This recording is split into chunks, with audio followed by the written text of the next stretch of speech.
Little technical difficulties, huh? I don't know what I did. I was like, how did I even? I don't even know how I did that. And I'm reversed.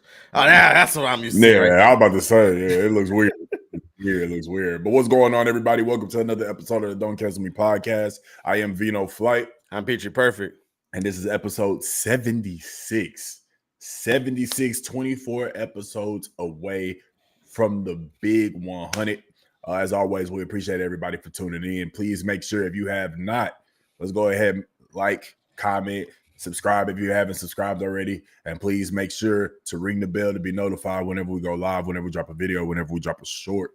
And tell a friend and tell a friend and tell a friend as we are coming close to 700 subscribers, man. So, man, Rail, what's going on, baby? How you doing, dog? Man, nothing, man. We definitely got to start the show off by all thoughts and prayers out to the people in the city of Baltimore. With Absolutely. The cruise ship overnight ran into the bridge, and man, you know, we've all drove across bridges before. I specifically know the one in Slidell. That connects Slidell and New Orleans. And I remember being on that bridge for about 30 minutes. It seemed like you just over water the whole time. So people that have these fear of bridges, I know it was a lot for people to see that on TV because that is everybody's fear when we're crossing over some water. So definitely want to just say a prayer for the families and stuff. And it's kind of crazy. You see how the ship lost power and the lights went out and insane. You know, we don't want to get into speculations or, in the words of Shannon Sharp, any innuendos. But I don't even know what that means. But you know, we just want to make sure that we pray for the families of Baltimore, Maryland, and the Francis Scott Key Bridge. You know, that bridge connected a lot. I was seeing. So imagine if you had to take that bridge every day to work.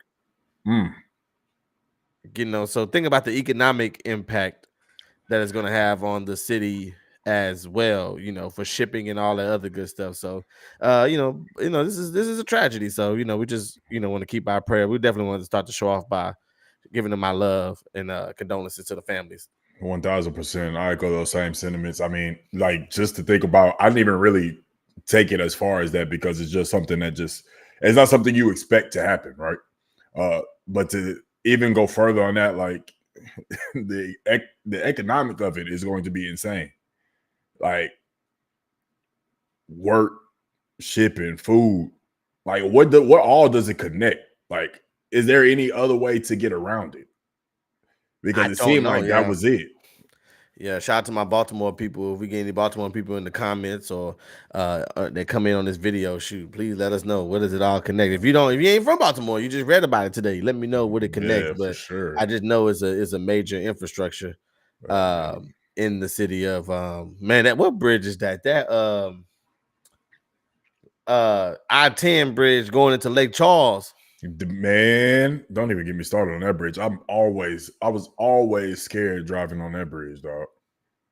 Always, bro. Where did I go? I can't remember where I went out of town to. Where the bridges and stuff at certain times, the bridges come down and go up. I want to say maybe that was Seattle. So because the ships are coming like crossing. Yeah. I know the ship something like that too. Where you have to stop everything for the ship to come for them to raise it up so that the ships can come on through. But yeah, it's a lot of, you know. Thank God it was in the middle of the night, you know, and not at rush hour traffic. Yeah, because that you know that would have just made it an even worse tragedy. Apparently, they were able to, like, they said from what I've read and what I've heard, the cars that were on the bridge were the workers that were working on the bridge. They were able to send out some type of to get people to stop driving across, to get people to stop driving before they actually made contact with the bridge. So grateful that it wasn't more numbers, but still prayers go out to those that were affected by that. And I don't even know if everybody has been accounted for. I heard earlier that, you know, they accounted for a good amount of people. Didn't really tell what happened to those people, if there were any tragedies or whatnot. I mean, I couldn't imagine. I just can't even imagine. You've never seen bridges collapse like that in real life. You only see it in comic book movies, you know, where you know, the villain, you know, he attacks a bridge, and now the heroes got to swoop and save everybody and do whatever they got to do to create a good action piece. But to see a bridge collapse like that was like watching it in real life, like watching like a comic book movie in real life. The way it just all collapsed, like Right. the only thing that was missing was bombs in a sense, like it would be in the. Yeah, exactly. Yeah. But yeah, I just want to shout out to those families and prayers and for them, and make sure we show them some love 1000%. this morning. 1000%. But that's just one of the many things that's been going on. It's crazy in the last week. The last week it's been a tough week. It's been a tough week as far as information. We still ain't even got everything. I still don't even know if Draymond really choked his coach, and I haven't even got a chance to look at that. So I don't even know if that's even factual. But we did. And good news before we get the show started, we were just talking about this in pre-show with the Bad Boys 4 dropped their trailer today. Yep. So that was a good thing. What was your early thoughts on the trailer? I liked it. I liked it. A lot of people, I don't know how you felt about Bad Boys 3. Excuse me, Bad Boys 3. For me, I enjoyed Bad Boys 3. Bad Boys 3 was cool. I saw a lot of people saying that, you know, even though Bad Boys 3 was trash, they definitely go and see this. But it definitely looked like from the trailer, it looked like it should have been like part 2 of a movie. With the commissioner, you know, allegedly getting into some stuff with the cartel, but it's not really him. They framing him. So it looked like it could have been a part 2. Like they could have started the first half of this as Bad Boys 3 and they could concluded it with part 2. But I'm still going to see it. I'm watching it. I'm excited. I've always loved the Bad Boys movie. So I'm looking forward to seeing it in June, man. Yeah, no, that's good. That's a good take. I think my early take, I've only seen it once. I wanted to wait to watch it again for a specific reason. But my first initial thought on the trailer was, you know, first, this is awesome. You know, it's my favorite duo is back in action. 1000%. The trailer really showed a lot. It was a good story trailer. We, like you said, you said it already. The police chief that died in the last movie, come to find out, I felt like I was talking to Cuz about, say this is just a regular old, you know, dead guy is getting framed. So the guys that's alive going to have to clear their name, and then they become the bad guys until they can clear their name, and then everything will be good at the end of the movie. Of course, I don't think it's going to be that cut and dry. We might get a good plot twist. Hopefully, I'm praying for a good plot twist, because if not, y'all just got done watching Bad Boys 4 with me. Because I just 1000%. I just ruined it. At the end of the day, guys, they're going to figure out who did it and who framed him. He wasn't framed, and then they're going to be reinstated as police officers. That if it goes like it's like it would like a typical movie like this, that's how it's going to end. But of course, they bring back his son. I do think this has potential to be better than 3. Because remember when we talked about a couple weeks ago, I was 2-1-3. So I do think I'm right now. I'm anticipating to be in 2-1-4-3. I like 3. I enjoyed 3. But somebody has to be last, so it has to be 3. So we'll see how it comes. I think it's June 7th. So shout out to Will Smith, shout out to Martin Lawrence. Yeah, you know, he went, he get the slap heard around the world. Now he can slap people as Mike Lowry. That's probably who he thought he was when he went on that stage. He probably did. He acted like he was. Yeah, he definitely thought he was Mike Lowry right there. He definitely did. Shout out to everybody in the chat. Shout out to my beautiful mother, as always, in the chat. That boy Jay Horn in the chat. Boy G House. That boy Liddy Charms in the chat, man. We appreciate y'all for tuning in. Shout out to Charms. Just posted us on Instagram, and his birthday today. So shout out to him. Y'all tune in to the Is it Twitch today or tomorrow? Well, tomorrow. Yeah, and he's gonna be doing the stream today. Oh yeah, for his birthday. So y'all, if y'all want to tune into that, that's Twitch.charm. Drop it in the chat. Twitch.tv/Liddy Charms. I think it is. So shout out to you and happy birthday to you, big dog. Yes, sir, man. Goodness. But speaking about Bad Boys, let's just get into it. We're starting with that. We're starting with the recent. Let's just get it straight into it, since we was talking about Bad Boys. Diddy. I mean, Diddy just gets his home rated. Looks like he's living up to the bad boy name. But I mean, they're saying that he basically was running used the black Epstein. From what I've heard, it's insane. So I was looking at also what people are saying that he does too, is that he's the black male king or something like that. The blackmail, I forgot what it was, but you basically get people drugged up, you get them to do crazy stuff, you record them, and then Yeah. you know, hey, I need you to do this, or I'm gonna share this video with the world. That's insane. That's crazy. That's crazy that is actually happening in real life. You know, I Like, guess, you know, it's always been a thing, but man, how that's the a mighty movie have thing fallen. too. Yeah. That's a movie thing too. Like, that's insane. Like, I mean, and the stuff that they were saying that was going on was ridiculous. Like, it's just, and they had dropped Cuba Gooding Jr. allegedly was involved in that. Few R&B singers, few rappers. I mean, Lord have mercy. And then apparently he fled the country, which people said wasn't true.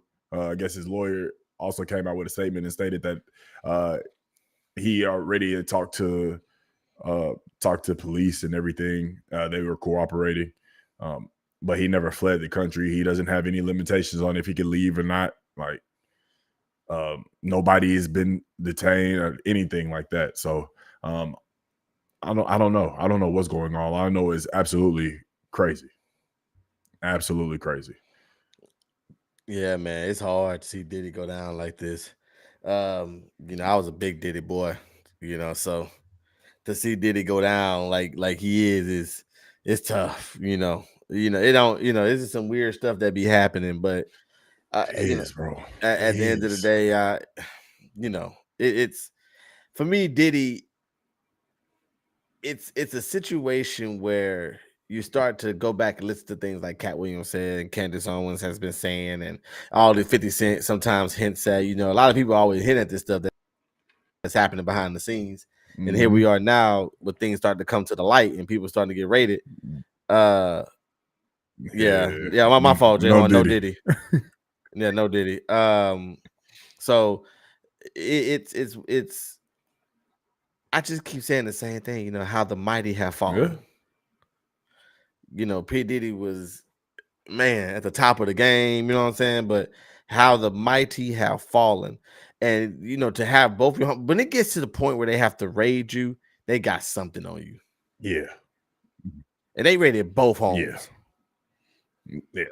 And they gotta have like I was watching a video on YouTube. I can't remember who said it, but I watched the video and he was saying how he was saying how when it gets to that point, they have informants. Mm-hmm. They have evidence. They have hard evidence. They have something strong against you because you got to get it. You got to get that approved through the judge and everything. So they got something that made them go and raid that house. Both houses. They raided the LA house and the Miami house. That's crazy. And the sons was in handcuffs. Yeah. That's right. That's right. I saw the video of the sons in handcuffs. And the sons was in handcuffs. Golly, dog. They apparently his what they call a drug mule, he got arrested. For supplying, like having like cocaine and weed. But random, I just found out that his drug mule was a D1 basketball player. Motherfucker played for Syracuse. Like, bro played for Syracuse, dog, and is now he's arrested for being Diddy's drug mule. So it's crazy where life can take you, man. Hey, all I said was NIL. They didn't say how you got to get it. NIL deal for being a drug mule. Hey, they ain't say how. They ain't say what. They ain't put no limit on it. Just NIL deal. That was his NIL deal. Oh, bro. He can live the good life in college, but you better deliver these kilos first. Man, so I guess he didn't graduate from Syracuse. He looked like they said he graduated from Fairmont State, but he was at Syracuse hooping. Yeah, he was at Syracuse, and he decided he wanted to play, so he went to Fairmont. Man, yeah, that could be it. I don't even think he played at Fairmont though. I think he just went to school because at that time he was Oh, that's trash. You go to Fairmont to get an education. Nah, he wasn't worried about getting no education. I think he just did that just as a cover up. But I mean, bro was making bread being a drug mule. He wasn't really worried about no education. I mean, I can only assume, right? I mean, every week I watch BMF. I just want to quit my job. Every episode, I'm ready to quit my job and start selling these bricks. They make it look so luxurious. They make it look like it's fun. They do make it look like it's fun. Like it's the lifestyle you want to live. They barely show you the killings and all that. They show you the money on the counters. You know, the backpack full of money, the money in the walls, the money in the floors, the money in the couches. You know, they don't, you know, that's the part that just excites you. You don't even worry about all, you know, it's just you'll just assume the risk. Yeah. Yeah. I mean, it do look like a blast. Like a football player. You know, I know I'm gonna get hurt. True. But this is what I choose to do. True. It's just a little bit bigger. Well, no, never mind. I was gonna say it's, you know, bigger complications with selling, you know, selling drugs, but I mean, then again, you could die either way. So it's just a few laws. That's it. Just breaking a few laws. Yeah. You know, either way, death is still played with. Unfortunately, it's still a major part in both. So it excites me though. It excites me. I ain't gonna lie. It excites me. I just be like, I go to work the next day just upset. I don't even know why I'm here. I should be loading up the trunk and heading down I-10. How often you be having these? I'm gonna start claiming my territory. I'm taking over Veterans Memorial. I'm taking over West Time. I don't feel like no drug dealers got West Time on. Like I'm taking over West Timer. You missing it? Nah, I feel like a lot of drug dealers got they fight for territory. You gotta get that. You gotta take over. If you gonna be the streets, nobody won't. BMF style, you gotta take that over. Nah, see, that's the thing, bro. See, I'm on my meats, bro. I'm thinking a little bigger than that, bro. I'm thinking about the cities I'm thinking about the towns and the streets that ain't got nobody on it. I'm thinking about Woodlands Parkway. That's what I'm thinking about. I'm thinking about Katie Mills, Memorial Drive with the doctors and stuff out there. All over the city. You didn't hit. Now I'm gonna be all over the white city. I'm gonna be a white person only drug dealing selling person. A white. I'm not selling to blacks. Why? Okay. Yeah, I'm only with the white folks. So that means you're gonna have some. I know it's a horrible plan. I'm gonna have some hardcore shit for them. I mean, it sounds like you got a plan. It sounds like you thought about this a lot. Between Griselda and BMF, I'm thinking about it. Something wrong with you, dog. They need to take this off TV, man. If it's doing that to me, imagine what it's doing to these kids. It's definitely doing something to these kids, man. I'm grown man, they swaying me. So imagine somebody 17 years old, then their mama telling you need to go to work at Kroger's. What you think I'm gonna do? Man, the Kroger's, man. I'm going to these streets. I'm going to these streets, man. Let's go ahead. You got something to take a shot with? Let's take a shot real quick. Let me see. Oh, you already got it pulled up. That's crazy. That's back-to-back weeks. You was already prepared. Yeah, but I wanted to get some love to my people in Baltimore first before I just start getting drunk. Before you started getting drunk? Not getting drunk. But yeah, I think this Diddy stuff is definitely going to unravel here in the next couple of days. So you think he's finished? I mean, there's been a lot of evidence, a lot of people saying certain stuff. Obviously, Cassie had filed that whole thing. That's what kicked all of this off. Do you think he's done? Do you think all of this is true? I mean, it's hard to say that it's not. But I mean, innocent until proven guilty. Do you think he's finished? Like I said, when they raid your house like that, I do think they got a lot of evidence on you already. So whatever he did, he either did it or had a very key part in making sure it got done. Right. So I think Diddy up to his name. I think not people get raided like this and then can come back. Yeah, I mean, like what caused the raid though? Like that's the man. I seen sex trafficking. Like that's what I saw, but it's gotta. I don't. All right, that's enough. I mean, that's insane. Sex trafficking, like my goodness, Diddy. Like what the? I mean, when you're doing this stuff, you don't think you're gonna get caught? That's what I'm saying. Like, what makes you? I mean, once again, though, people with that much money. I mean, bro was damn near a billionaire. He's damn near a billionaire, and so when people have that type of money, of course they think they're invincible. I mean, obviously we feel eventually you'll get caught, but when you have that much money, if you think you're invincible.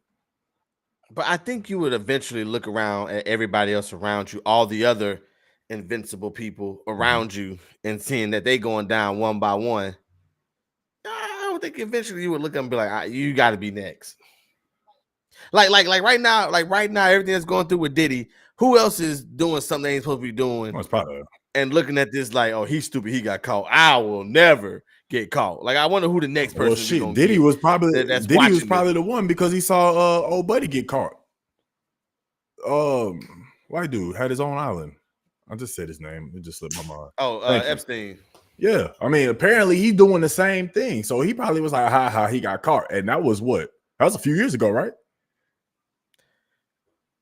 So right. I mean, so if you're a celebrity and you are seeing what's happening to Diddy and you are participating in these sex trafficking things, I'm telling you, stop. You should have been stopped. They are watching you. Definitely watching you. They are watching you. Definitely on the list. They are going to get your You are behind. on that list. That list that came out. If you think Diddy about to go in there and not snitch, you are out your mind. You better hope you ain't told him about what you was trafficking at your house, because he is going to sing. Trafficking at your house is crazy.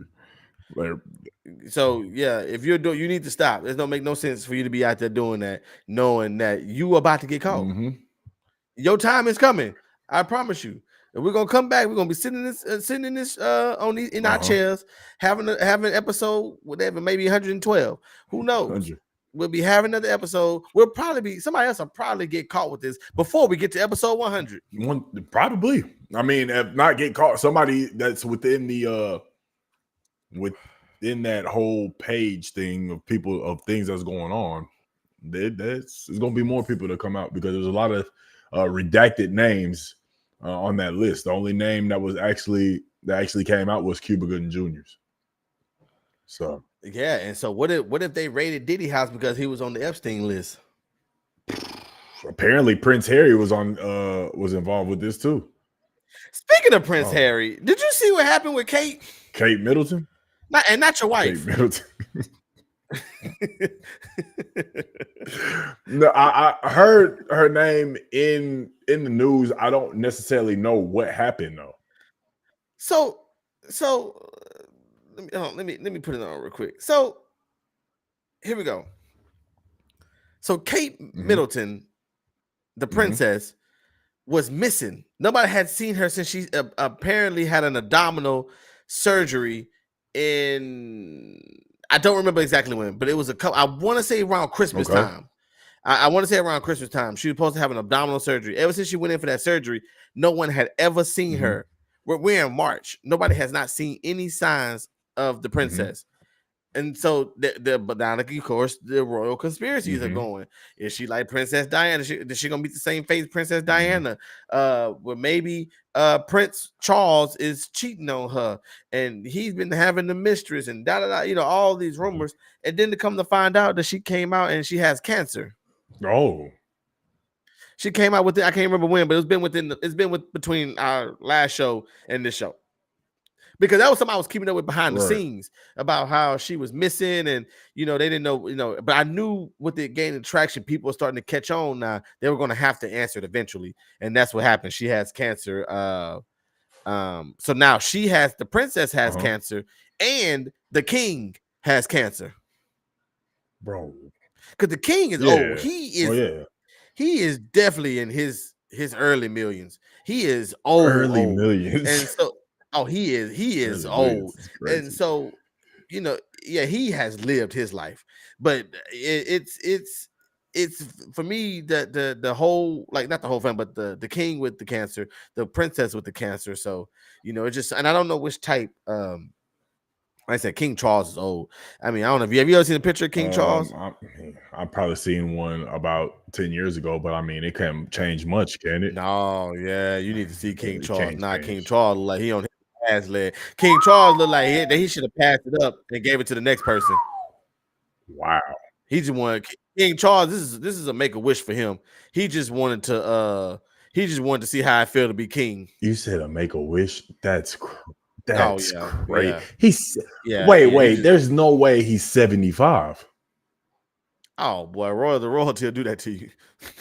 He's 75 looking like that? Hey, let me tell you something, man. That is a reason. There is a reason. And it ain't Megan. There is a reason why Prince Harry left that family and left like that is a reason, My bro. goodness. Oh my gosh. That man just wanted to be king for a day. And yeah, he getting his little final wish in. But Prince Charles is gonna become the king once he takes his dirt nap. So yeah, Prince Charles will become then it'll be King Charles and then it'll be Queen Kate Middleton. But she's dealing with her situation. So yeah, so we'll see how that all plays out. There's a Charles. I thought it was just William and Harry. There's a Charles. Oh, is it William? I thought it was Charles. Well, who's the king right now? No, Charles. William and is Kate's wife, Kate's husband. Who did I Charles. say? I'm getting confused. I'm talking. So King Charles is who's king right now. Prince William is what I'm trying to say. Okay, so Prince William is going to be King William and then Queen. Okay, got you. Correct. And Prince Harry left the family. King William. Right? Correct, because he would have been behind. William. So if something happens to William, thank you. Yeah. So if something happened to William, then got it. Harry would have been king. Got it. No, because William has a son. So the son will become the king. Well, I don't know how the age thing works, but yes, it's the firstborn. I watch a lot of Game of Thrones. It's the firstborn son. The firstborn son. So it would be the firstborn son out of William and Harry. Out of William, no, because William will be the king. Well, yeah, you're right. So that's why William would become the king. But if something happened to William, his son would be next in line, is what I'm saying. Wow. Oh, okay. I guess. It wouldn't go to Harry. It wouldn't go. Well, Harry is taking himself out, so it wouldn't go to him anyways. Okay, so then it would be his son. Yes, everybody telling me in the chat now. Yes, thank y'all, chat. Yeah, thank you. Wow, damn. Shout out to you, Case. Appreciate you. Yeah, God forbid anything happens to either one, but obviously, life happens. It's inevitable. And God forbid anything happens to William, for his son to be in at a young age as king. Like, he obviously would have advisors and everything that would do, right? But then that's still scary because you know how people are. But I don't know if you can become king at such a young age. That's what They didn't do that in Game of Thrones? I don't know if that's where you learn from, right? I know Joffrey did become king. Yes, Joffrey was the king, but I don't know if they have an age requirement or they might not. I don't know. He probably could become king. That would be very interesting to learn, but I don't know if he could become king. I don't know how old he is now for King of England. Chad, let me know how old is Prince William's son. I think he's still like a little boy. He can't be no more than 10 to 12. According to the Regency Acts in force, if the monarch is under the age of 18 years when he or she succeeds to the throne, a regency is automatically established, and until the monarch attains the age of 18 years, the royal functions are discharged by the regent in the name and on behalf of the monarch. So 18 is the age. So yeah, you had to be 18. Yeah. See, Joffrey in Game of Thrones took over at an early age. Because then when Joffrey died, spoiler alert for anybody who hasn't seen Game of Thrones, when Joffrey died, then his younger brother became the king, and then he jumped out the window. Ooh, Game of Thrones is just a whole different ball game, but he literally just jumped out the window. He said, "I don't want no parts of this." He jumped out the window. He literally jumped out the window. Well, that was 10, crazy. 10 years old. That's how old the oldest is, and then the second son is 5. So both of them, something would have to happen to. Well, the only way this is gonna sound jacked up, but the only way Prince Harry, if he was still in the royal tree, the only way he would become king is he would need something to happen to William, Kate, both sons. That's insane. In order for him to then become the king, he would need something to happen to the entire bloodline. That's crazy. That's a lot. That is a lot.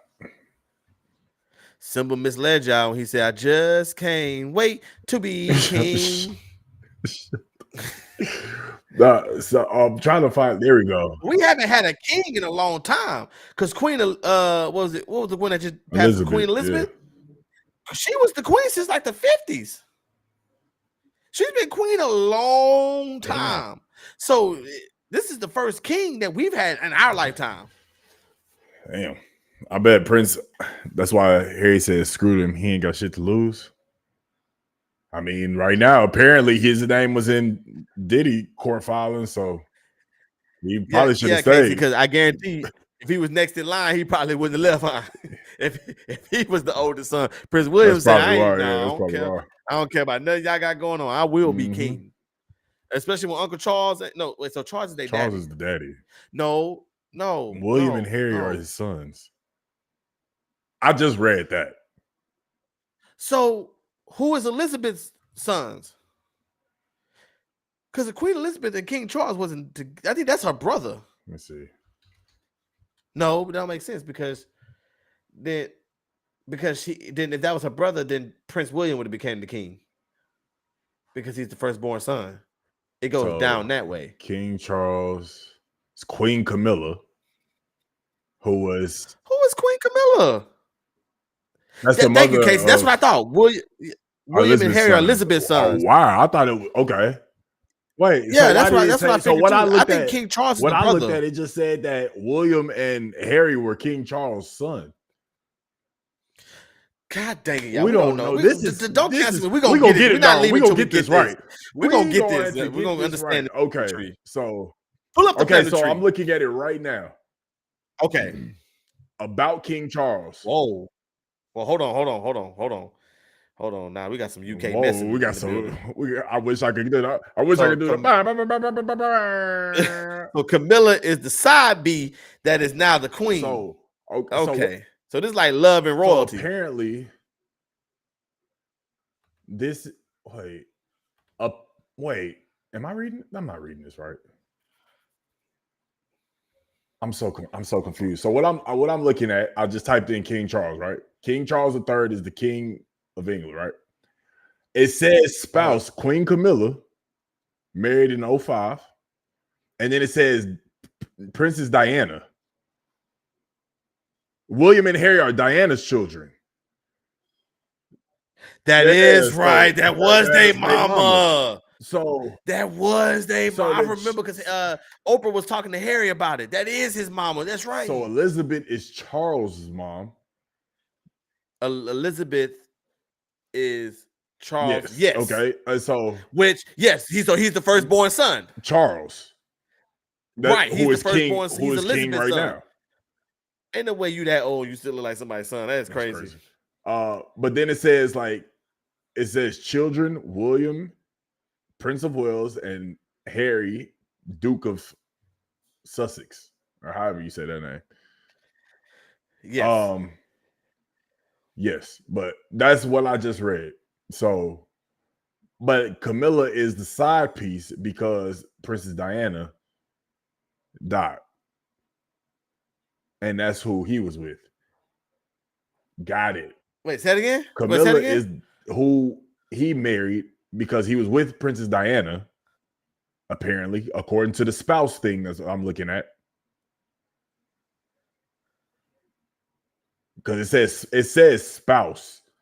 So Diana and Charles were together. Oh. Yeah, they were together. Okay. So Diana and Charles were together. They had two sons, William and Harry. I got you right here. Now let me jump in right here. Go ahead. Right here. So now Prince William is next in line. Then it's Prince George, the son of Prince William. Okay. Then it's Princess Charlotte, who is the daughter of Prince Williams. Then it's Prince Louis, whatever. He's another son of Prince William. Then it's Prince Harry, Duke of Sussex, and then it's Then it's Prince Archie, Harry and Meghan's son. And then it's Princess Lilibet.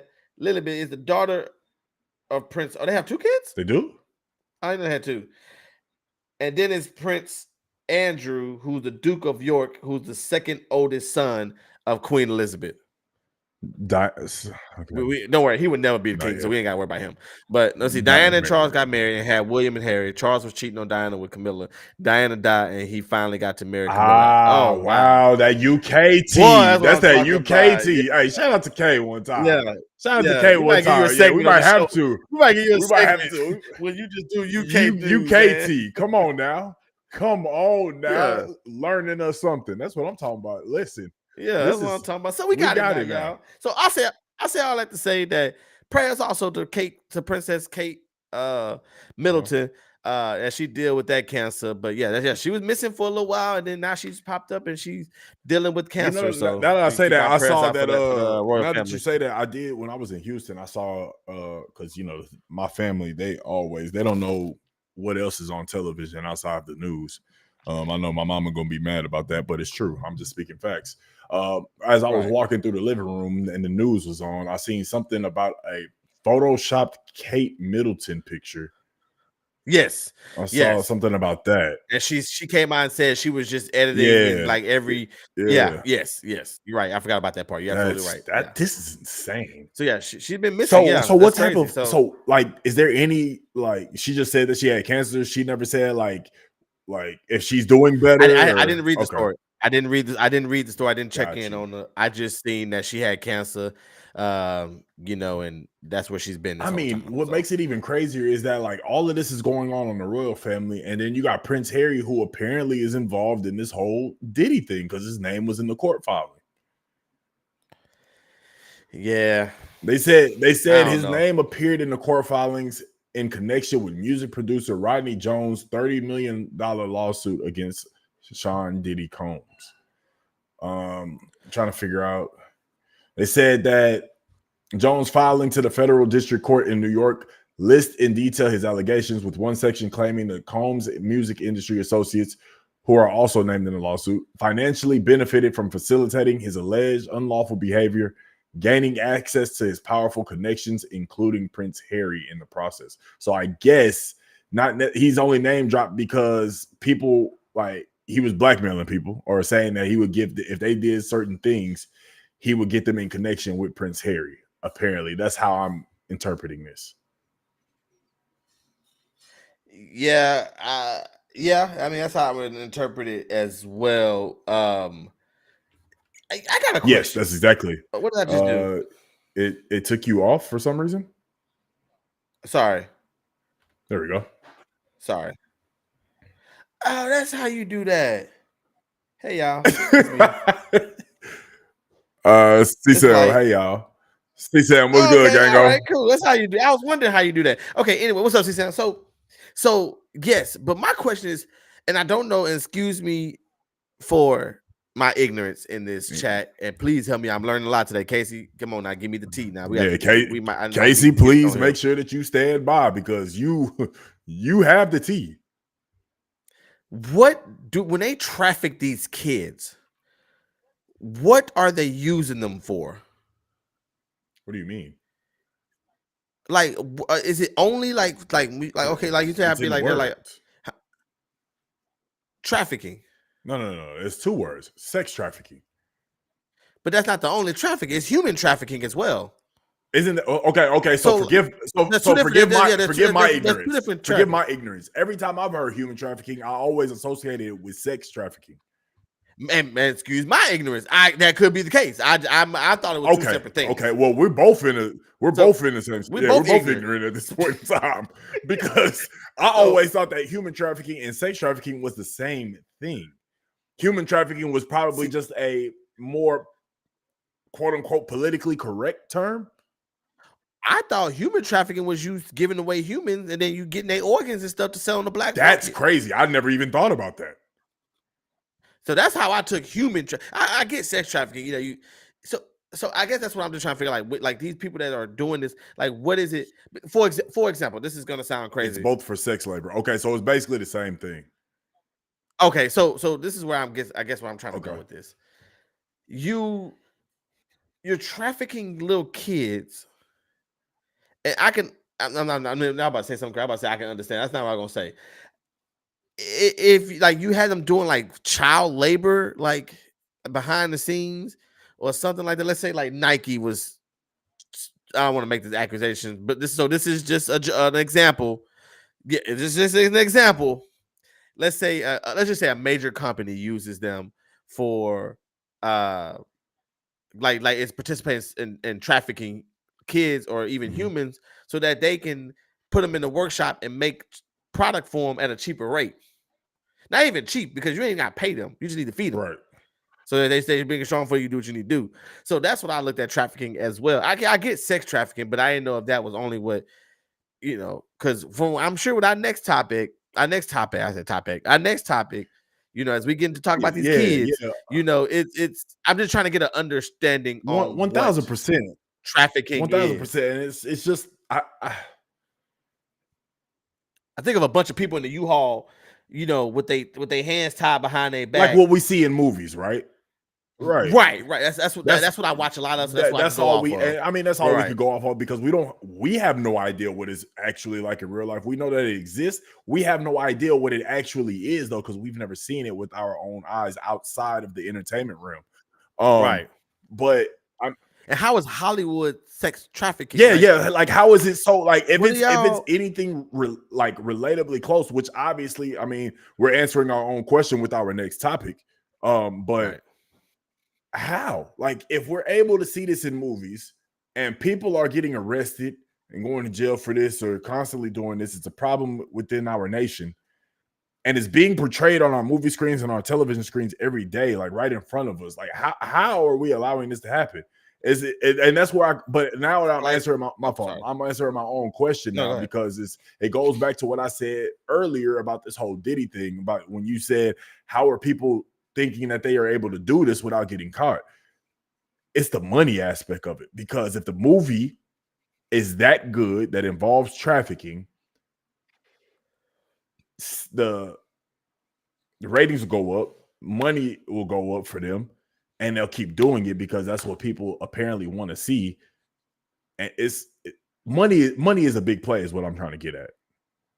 Apparently that's why Hollywood continues to do such things.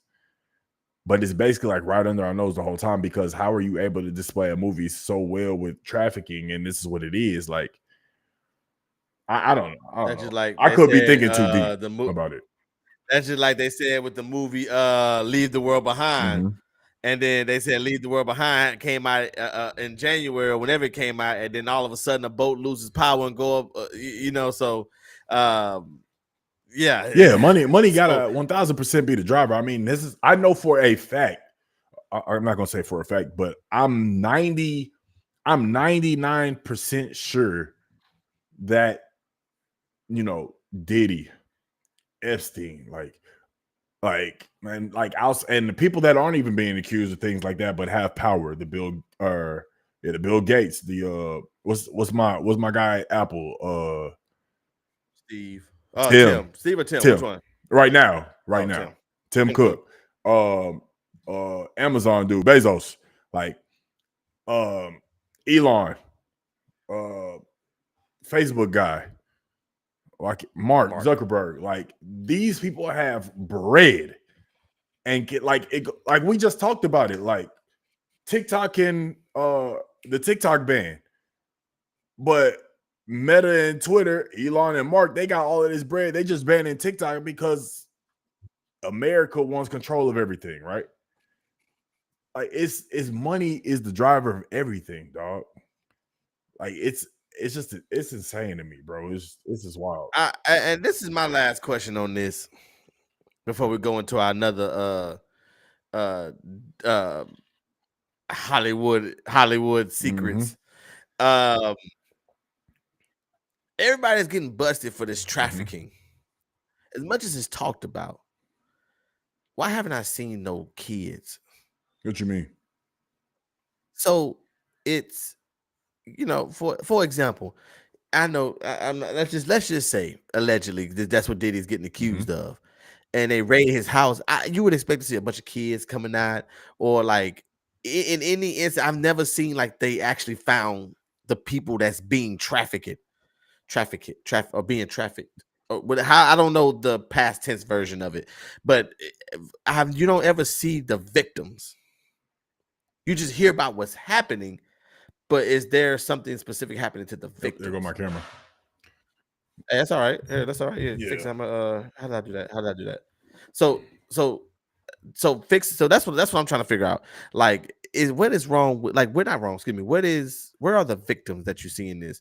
I would love to see, a victims and hear their stories. Right. I can't believe you can't make me believe that everybody that is there don't want to speak on it. As much as people want to speak on stuff nowadays, you would want to speak about that experience and to warn people, to let people know that it's real. You know what I'm saying? Like, I'm not saying that it's not real, but for example, like the Me Too movement. The Me Too movement was going on back in the day. Like, it's always been a thing. Watching this, what we're going to talk about next, watching that documentary, it's really been going on for a long time, but it went to everybody came up and they started speaking about it, that, yeah, you might have heard the stories, but now it is really a reality. Right. Like, this is how women are being treated in the workplace.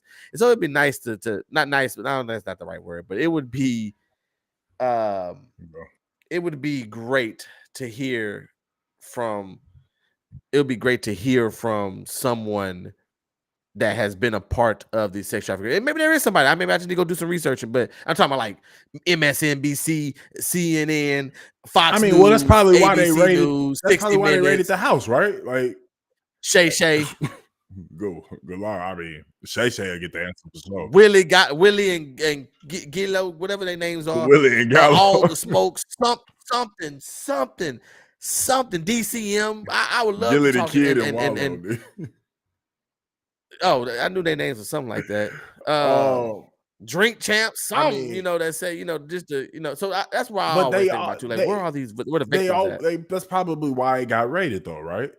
Because that's what it was, and they just didn't find anything. Like, it's almost like, Diddy could have had somebody could have warned Diddy. Apparently, he probably got connections in high places. And probably what was on that plane.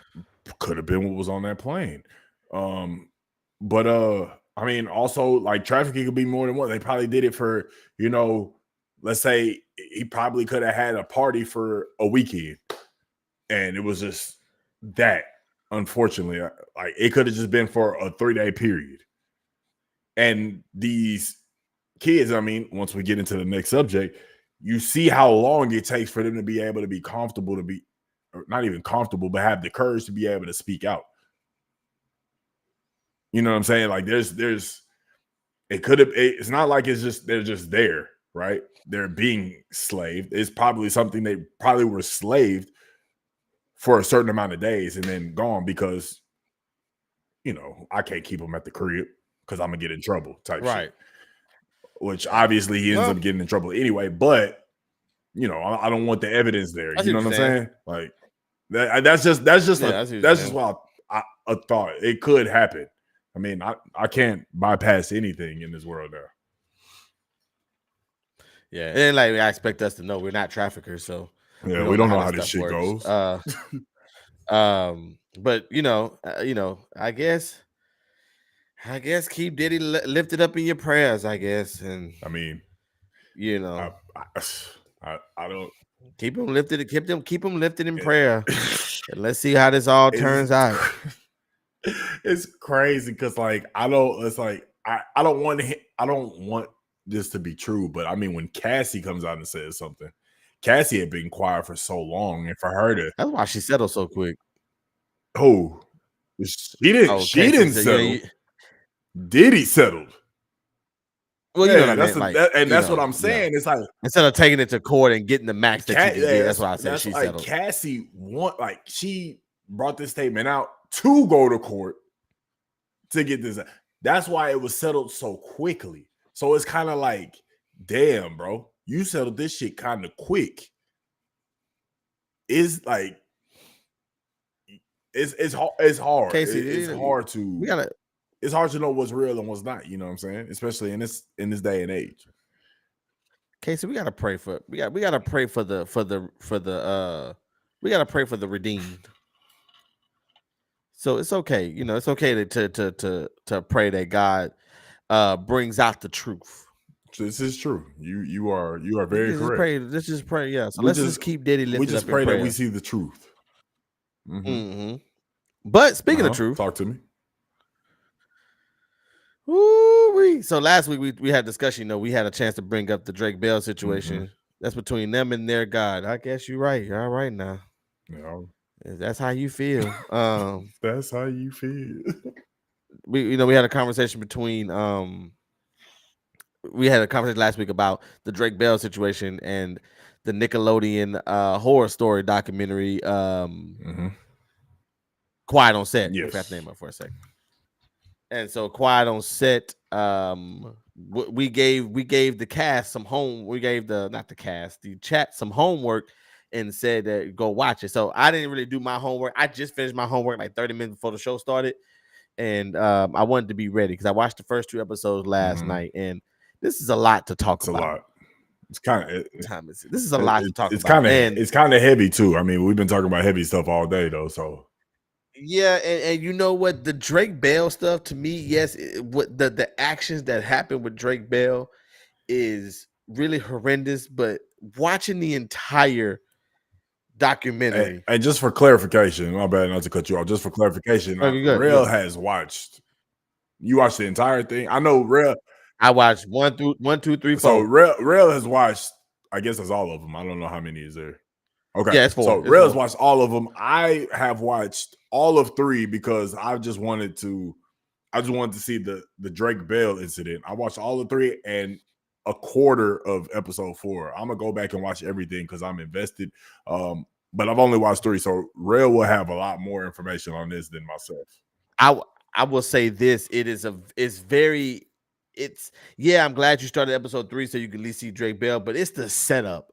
It's to know who the characters are before you get to episode 3 because you have to be introduced to Dan Schneider. Dan Schneider was the showrunner. You spoke about him last week. Dan Schneider is the showrunner and the producer and executive producer for Nickelodeon. He created shows like All That, Drake and Josh, iCarly. He created some hit shows. He is a hit maker. He is the Kanye West of Nickelodeon. 100%. So they built up on his character first and how he was the fat kid in school and how he was getting picked on and, and he was never going to really amount to nothing. And he was, nobody thought that he would be who he is today. Of course, Dan Schneider, when he was working on the first season of All That, he became really close with, I think, the star at the time. I think her name was Katrina Johnson. Her name was Katrina Johnson. And I might get some names screwed up. So, I was watching the documentary the whole time thinking like, dang, who I'm going to get on the Don't Cancel Me here next? I'm about to try to figure this out. No bullshit. Yeah, I need to try to see who I'm going to get on here. I think I know who I'm going to target. I'm personally going to reach out to him. Because I'm going to use my Roy Johnson interview to see so they can see. I'm going to see if I can get him on here to talk about this a little bit more. So I'm going to do that tomorrow. So anyways, Katrina Johnson was the main star of the show. He promised Katrina Johnson that they would get that she would get a show. He was really close. Everywhere that was in sports terms, that was his quarterback. That was his quarterback. You know how coaches treat their quarterbacks like prize jewels. And so she ended up getting a little older and she started getting into womanhood. And he wanted somebody to keep that young girl look. So, of course, eventually Katrina Johnson got shipped out. Then who comes in next? Do you know? No, this got to be before episodes. Okay. I may have it. No, this is. I'm just talking off your Nickelodeon history. Do you know who he brought in next? Off of Katrina. I know you ain't seen it. Yeah, after Katrina Johnson. Was it all that? But who was the next big star at Nickelodeon? Amanda Bynes. He went and discovered. That's why I knew. Yeah, I knew you probably would know. Yeah. So he went and they discovered Amanda Bynes, clipping her in the documentary. The first 2 parts was all about Amanda. Well, I'm gonna say episode 2 was really centered around Amanda Bynes, and it made me remember. I didn't realize as a kid that you're good. I'm gonna switch it over. You're good. I didn't realize that Amanda Bynes was as big of a star as she was. Right. And I remember I couldn't really remember her on All That. I told Chaz I wasn't a big All That fan. I wasn't really a big Nickelodeon live action person. I love Nickelodeon cartoons. I didn't really watch All That. I didn't really watch any seasons of All That. I didn't watch no iCarly. I didn't watch Drake and Josh. I was more of Even Stevens, Really? Boy Meets Okay, you was a World. Disney guy. I was a Disney Gotcha, kid. gotcha, I was gotcha. definitely a Disney kid. I love Nickelodeon cartoons though. Rocket Power was amazing. Yeah. I think the Wild Thornberries, you Yeah. know, the little nigga on there. that nigga, that is my favorite animated character of all time. I love him. I miss Donnie. But I didn't watch these shows. So for me, I'm not really watching it as like, oh, I remember, or like my childhood wasn't really ruined because I didn't watch these shows.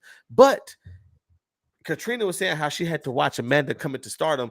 There's a video of her in the documentary, bro. She's doing stand-up comedy at the Laugh Factory off of Sunset Boulevard, I think it is. Yeah. She is doing stand-up comedy at 10 years old. Wow. And the girl was immensely that's one thing I will say this documentary helped me remember how talented Amanda Bynes really was. And Katrina Johnson said, you know what? I seen this young girl. She came over, she started killing it. And then guess what? You know, somebody called me and said, hey, Amanda Bynes has her own show. Now she has the Amanda Bynes show. And that show did wonders. Now I told Chad, I remember watching the Amanda Bynes show. I definitely remember. I remember the skit with the rednecks. And I remember her being Judge Judy. I remember those things specifically. So anyways, man, just the level of how do I want to say this? The level of craziness that this guy Dan Schneider. So it seemed like Dan Schneider was a little creepy, and he liked weird stuff. Yeah. And he would they said that he would have people massaging him. Dan Schneider's biggest problem, which you probably missed in episodes 1 and 2. Dan Schneider's biggest problem, and for those who just not joining in, we're talking about the Quiet on Set documentary that's on HBO Max that's telling the untold story of the sick minds of the Hollywood kids and what they went through on Nickelodeon. So if you haven't had a chance to go on Max and watch it, but we're talking about it right here, so I am kind of breaking it down. After you get done with me, you don't need to watch it. So where was I going with this? What was I was with Amanda. Amanda became this big, well-known star. Mm-hmm.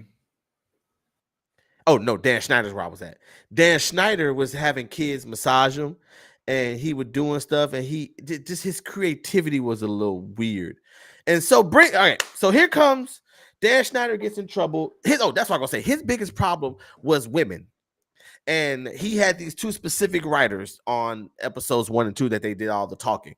And these particular writers, they were women writers who wanted to write for Nickelodeon. That was a dream job. He wanted both of them. So he hired them under one salary and they split it. Okay. So if the job, if that position was paying $100,000, they both got 50. And so they would work and work and work, and they didn't have time to really relax. Dan Schneider made them do things like I forgot. I'm sorry, I don't want to quote it wrong, but made one of the writers get up, bend over across the table, and do something that made him laugh. Just the writers were kind of off in everything that they was doing, so it was kind of uncomfortable for them. And this is way before the Me Too movement and stuff. So all of that happened,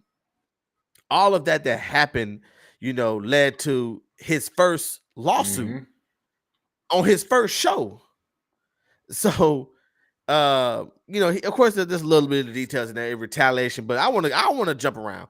I want to get to when he tried to follow, and I hope I'm right on my timeline on this. He tried to follow Amanda into adult stardom, but she was trying to be on set because him and Amanda became close. When you didn't see Amanda without seeing Schneider, you didn't see Schneider without seeing Amanda. You know, she didn't speak at all in this documentary. Amanda Bynes didn't speak. Keenan and Kel did not speak. They show clips of them, but they never show. They don't have like a sit down and this is my experience of Dan Schneider. But he definitely was a womanizer. Wow. He definitely created toxic work environments. He definitely had his favorites, and he showed it. That was the biggest thing. Because then he went with Amanda. Amanda didn't work out. So then he went back to Nickelodeon. But Nickelodeon, even though he had that lawsuit and cost Nickelodeon money, it didn't matter. He made hits. So Nickelodeon brought him back where he brought all that back. Now we get to the black dude on the show, Mr. Brian Hearns. This is all that they have just returned.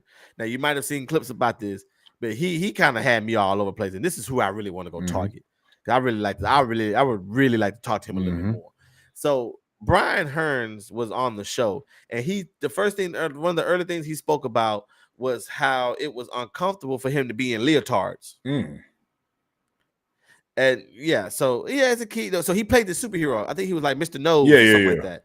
So he had to wear this big old nose, and he had like a nose on his shirt, and he was like, I am Mr. Nose. I forgot what the bullcrap was, but he was playing that character. Then he had to play this. This one was a little funny. He had to play a rapper named Lil Fetus. Yes, I remember this. Okay. And Lil Fetus had to wear skin tight leotards, a skin suit basically. And he was like, how somebody said, make it charcoal. I'm gonna take his word at that's what somebody said, but it do seem like that's just a very outrageous statement for nothing to have been done out in the open. But I'm gonna digress on that. But that's what he said, that somebody said that, hey, make him wear charcoal or something like that. I guess he was a little black. I guess that was the joke. I would have fired whoever said I would have fired them up from top to bottom. But that's just me. That's just how I would have handled the situation. Man, but I'm not on Nickelodeon. I'm on YouTube. So what happened? So he went and they did the suit. Now his mama was very involved. Okay. And his mama was like, she's the mother. She is what you expect a black mother to be like on a Nickelodeon set, watching her child go through this. Why he gotta do that? Why is it? But why y'all? She spoke about how a specific skit had him selling cookies, and he was selling them like he was a dope dealer. That's crazy. And so they showed the skit. He like, he got the cookies in his hand. Like, here you go, here you go. And she said, why does my black son have to be selling cookies like a crack dealer? That's crazy. So he still stayed on the show. Another thing he had to do was there was a show that they came out that they had to do nothing but dares. And one of the dares he had to do was put peanut butter all over his body and come and let the dog lick it off. And so after a while, they decided to part ways with him. But he resented his mama for that. I was like, because he's like, he specifically said, like, I'm still dealing with this trauma, and I go see my therapist. I'm like, after all that has happened, you're still dealing with the trauma of your mother. So the nose didn't do it. Lil Fetus didn't do it. The crack dealer didn't do it. The charcoal. The charcoal comment wasn't, that's the stuff you need to be in therapy for. He probably is in therapy for all that. I'm not saying he's not. But to still, I would love to see where his relationship is with his mother today. Because it seemed like it was fractured because he thought that they didn't want him because they didn't want to deal with his mama. I mean, that's exactly what it is. I mean, it kind of goes to the whole Drake thing, right? It probably is. Of course, they didn't say that. Yeah, they don't say that. That's exactly what it is, though, because it goes to the whole Drake thing, which we'll talk about. Well, Drake's situation was a little different. Drake's situation was a little different, but as far as the reasoning behind, like, they were going to keep in this instance, Drake, they also took away his daddy. They took his daddy away. I will say in this instance, and I don't want to be that guy, but it's just where we at. It's just where we're at in America. If Drake was black, and his dad was doing the same thing, Drake wouldn't have been on I see what you're Nickelodeon no saying. more. You see what I'm saying? Well, that's a very good point. I'll say this because we about to go to Drake here, but all right, that's a random question. That's random as shit. You definitely just pulled them to the. Yeah, maybe we'll circle back around to that. Well, just to answer a quick question, I'll say Ashanti, but we'll come back to that. But thing. So, okay, so good. Conversation over. So, so shout out to you, Angel, for the comment though. So then you start getting to the pedophiles of it all, and now you're getting to the point where you had there was 2 pedophiles that got exposed within 4 months of each other. And the first dude, they said that this dude was nice. He was having Bible study. The girl brought out the yearbook. He was like, may God continue to guide your steps and order your way. I mean, he was just a great stand-up guy. But this fool documented his entire crimes. He had a diary of everything that he did, and he was saying stuff like how he was trying to he kissed the girl. I think she was 9. And then tried to force his tongue. It was. He's writing all of this in a diary. It is incredible how he documents in the diary. He specifically states, "I know I am a pedo."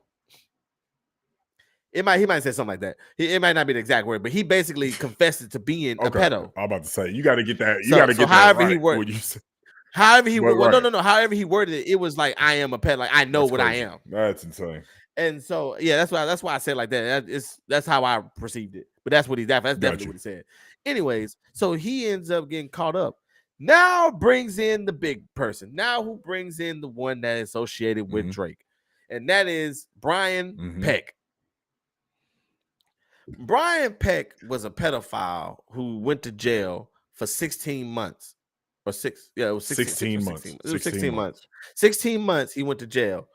And he was really sexually assaulting. Yeah, he was a wild Drake. boy. So, but I'm mad though, because his character on the show, he had a reoccurring character. And this reoccurring, do you know what his reoccurring character was? Who had a reoccurring character? Brian Peck. On Drake and Josh? I don't know which, because he was already in there. No. Drake and Josh came later. Whatever show that he was on, one of them did Nickelodeon. I don't even remember what show it was. It don't even matter. Amanda show. Was he Amanda show? Because Drake and Brian Peck, if I'm not mistaken, they got introduced when he was doing the Amanda show. So is it Josh Peck? No. I thought It's not Josh Peck. Brian Peck is his name. Josh Peck was the character name. Josh Peck was the character name of Drake and Josh. Brian Peck is the actual name of the person. Brian Peck and Drake. Brian Peck and Drake got introduced because Drake was on the Amanda show because Amanda wanted Drake Bell on the show. Right. Because I haven't got to the episode yet because I'm still on episode 2. So you're absolutely right. So whatever show he was on, Amanda Bynes show, whatever, he had a character. His character was Pickle Boy. He goes around crazy. He goes around with a thing full of pickles, handing out pickles to people. And there's one particular scene where somebody's behind a door and he slides the pickle into a glory hole. That's insane. And the kind of fast, so it was cool because at the end they were like, he went to jail. The person who made this claim was anonymous, and then they're like, then everybody, and then they go around asking like, well, do you know who it is? They were like, no. Was it one of our members? Like, was it one of our cast? It's like, yeah. And then you see Drake come in with his suit. Oh, and that's how it goes. That's how episode 2. And that's how it goes to episode 3. That's how it goes to episode 3. That's when that started the Drake Bell show. So but to kind of, and you haven't seen episode 3. I've seen episode 3 and 4. Okay, I watched all of it. My fault. Yeah, I watched all of it. I finished it today. So then you go into Drake Bell's situation where, of course, his story is just, everybody's seen the clips on his story. So I'm not going to spend a whole lot of time there. But what I will say, though, because that is the main part I want to, because how they were sexualized. Right. And there's a scene where Ariana Grande I don't know which. I think she was on a show called Sam and Sam and Cat. Cat or Yeah, Sam Sam and and Cat. Me Sam or and Sam and Cat. Cat. Okay, so like she had like the water Mhm. and she's like pouring the Yeah. water. She's like, I'm Yes. thirsty, and she's like, Yep. and then they were talking about. I think they talked about this in episode Mhm. 4. Right. So you had cut it off probably right before they got to this, but how they were trying to squeeze something and then the stuff squirted on the girl's face, Mhm. and how the girl that was on the set or something, she was like that. She could hear the guy saying, "Oh, that's a cum shot." That's crazy. Like it's And, and stuff like crazy. that. Stuff like that is when like Sam and Cat came towards like the later part, like when we're actually teenagers, when you start to hit puberty, you start y'all know where I'm getting at.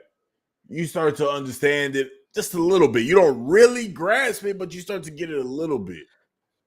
And that's where I think that's probably the reason why they all got caught.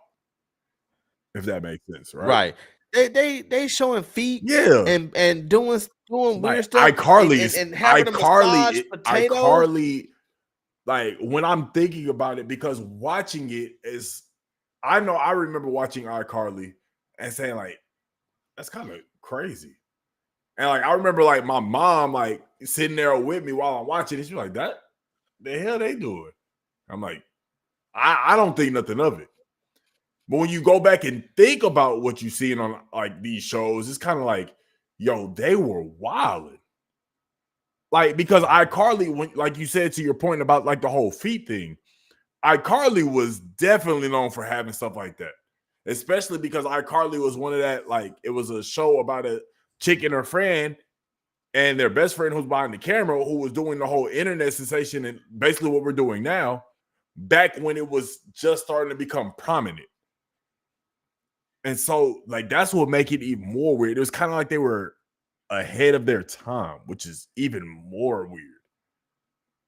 Like, it's Yeah, yeah, bro. it's crazy. And to as in my conclusion, like after I watched it, because the deal with Drake, Bell is that he of course was sexually assaulted, and he actually said the one person he felt like was in his corner the whole time was And that's Dan what Schneider. surprised me.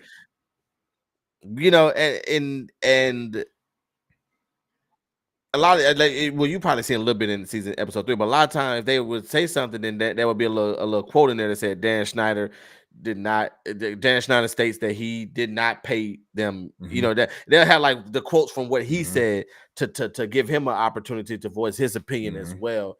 But to know that these kids had to go through this, and as child actors, and then you see what Drake Bell, he went through sobriety and DUIs and missing, and they talk about this more in episode 4, but suicide thoughts and all these people in the cast, as you heard me say, Brian Hearns, the black kid earlier, going, had his dealing with his depression, and all these kids that were living this dream. There's more episodes supposed to drop next month. I believe it. Oh, I don't see where they're gonna go with it, because I mean, episode 4 was a definitive end. Like that was the end. Like they cut the cameras off on them as they were talking. Like that was the end. Like I don't know where they were. I don't know how there would be more episodes, but shout out if there are more episodes, I'll watch those too. But just to know, man. And I seen something on Facebook that was very important. It said if this documentary taught us anything, is that we need to watch our sons just as much as we watch our daughters. 1,000%. 1,000%. Yeah. Because the daddy didn't even know. I think that was heartbreaking. Like when he called the daddy and said, "Hey, they got him. They got him." And he said, "I'm glad. I knew he was going to do something to somebody, and I'm glad. I'm glad he got caught, because I just knew that he was going to do something to somebody, and I'm glad it wasn't you." And it's like, and Drake didn't really say anything because he knew his dad was emotional, and it's just like that. That was heartbreaking for me. But it's also reality. It's also at the same time, like Drake's dad knew what was up too. Yeah, just like old dude. Yeah, they knew what was up, and it's nothing like a parent's intuition, right? Like, of course they know. But you know what? This is where I'm a fault parents now. Just like I did for Bishop Sycamore. I gotta look at this too, because I'm a fault parents a little bit, because I think a lot of parents saw what was happening, but for a lot of them, their kid was the ticket. Yeah, their ticket to get out. Their ticket to get out. So I think a lot of the time, like a lot of parents saw that, but what I guess I don't want to say and ignore that. That's not what I'm going to say. But I think a lot of parents saw it and questioned what they saw. See, Drake Daddy and Brian Mama was like, that ain't gonna Mm-hmm. fly. But everybody was like, I don't think he was trying to touch him while he was grabbing him down his arm and caressing him down. I don't think that's what he was doing. Oh, his neck hurt. He was just probably just giving him making excuses. That's what I'm gonna say, making excuses because you don't want to assume the worst, because assuming the worst means your kid probably won't be on the show no And you more. don't want to do it. And You that want to see your kids succeed, and you don't want to be the one to get in the way of that dream of what they have, right? Because even Brian Mama, even when they were talking, she was heartbroken that he felt that she was the reason that he couldn't do what he loved to Right. do. But I also that money, man, that money, like your parents haven't even seen money like you're making as an 11-year Right. old. Stupid So money at that, bro. stupid. It probably wasn't a whole lot of money, but it was still money that mama probably work at Wendy's or something and can't afford a lot of stuff. But you go out there, you making $1,000 an episode, which is probably a lot of money to you. I mean, when you think So, about it, like $1,000 an episode, they're recording, more than likely they were recording episodes for the entire season. I know, let's say that's $10,000. That's more money than they'll see that a lot of these parents are probably seeing in half a year. and I see A-Dub say, call R. Kelly, parents be blind for, I think the same thing. 1,000%. Or future success. So and future success is a big thing with Dan Schneider, Yes. because that they knew if they can get to that's one of the most recurring things I heard. If Dan Schneider liked you, then you would get more scenes. If he liked you, you would get your own show. Mm-hmm. If he liked you, he would take you under his wing and bring you as far as he can go.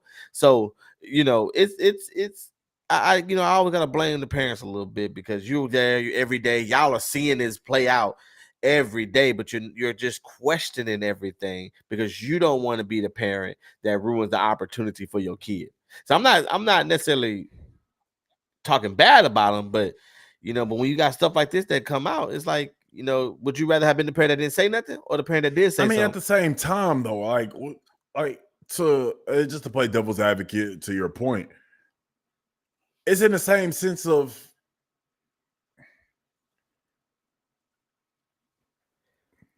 because I don't want to sit here and say that I don't agree with you, because I do.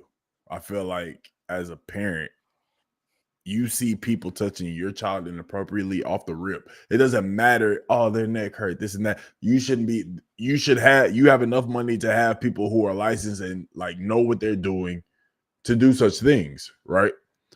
I agree with you on that point. Let me just play devil's advocate though. Like, some of these parents, they are just ignorant, for lack of better terms. Like, it's just what it is. It's kind of like to our point when we were talking about Diddy and the trafficking thing, like, forgive our ignorance. Like, they were ignorant, and that's just the reality of the situation. They just don't know. And then at the same time, which is the heartbreaking part and probably the most realistic part of the thing, they did know. They did see that. They had an intuition. They knew what was going on, and they still allowed it to happen because, to your point, like you said, that was their ticket. And so they allowed it to happen. And I don't want to believe it, but it's true. I'm sure, I know it to be true, because people are fucking weird, man. There's definitely some parents that won't say anything that haven't came out. There's probably some stars, and to C-Sam's point, they said it's supposed to drop more episodes next month. There's probably some people that, like, this is their opportunity to go ahead and speak out and get this off their chest. And probably had parents who were like that, to where they saw it, knew what was going on, and told them to say, man, suck this shit up. You're getting paid a lot of money to go ahead and do this. If it's gonna be more episodes, it has to be a different network. It can't be Nickelodeon. Like I said, they've closed that chapter. It has to be something. It has to be something else. God forbid it's Disney Channel. And if there is, I would not be surprised if it's Disney Channel, because like, I mean, this is something that we didn't talk about.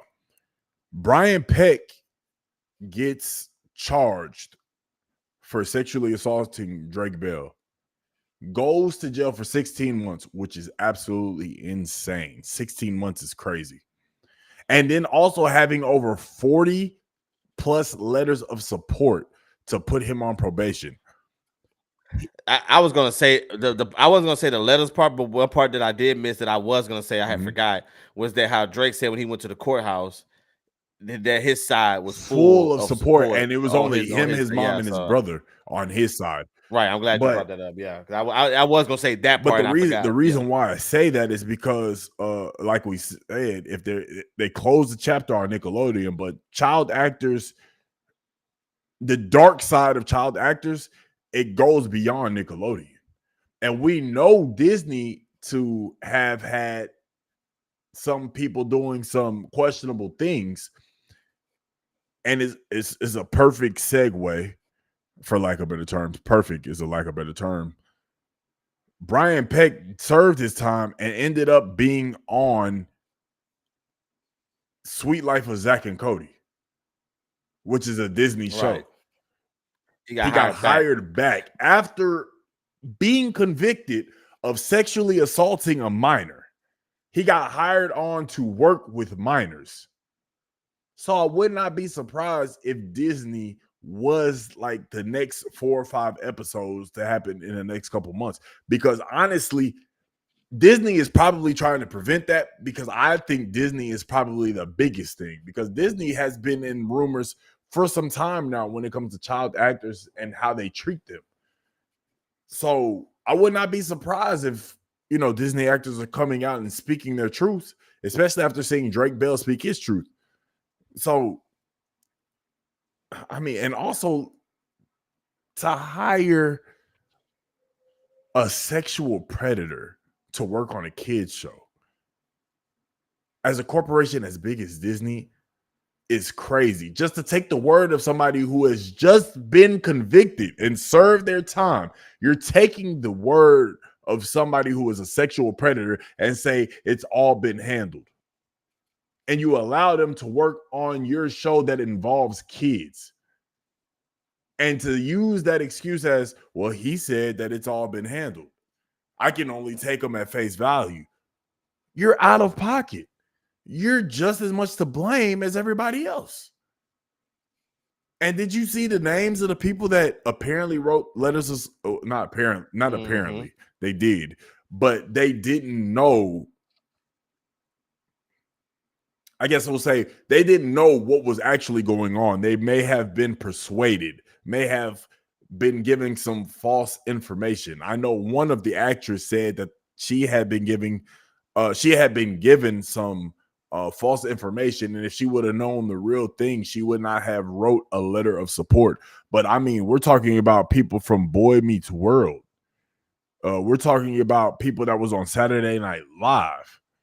Like, we're talking about some big name people that wrote letters of support for Brian Peck. So it has to believe that you have to believe that one of two things.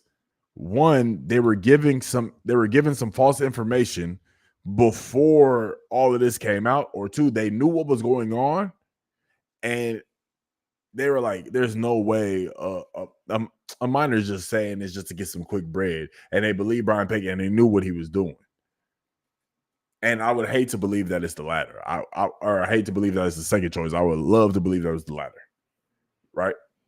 Because it has to be some false information for people to write letters of support for somebody who was sexually assaulting a 15-year-old. And then on top of that, to blame his dad for being homophobic. Yeah. That's crazy. That's crazy. That man seemed nothing but genuine.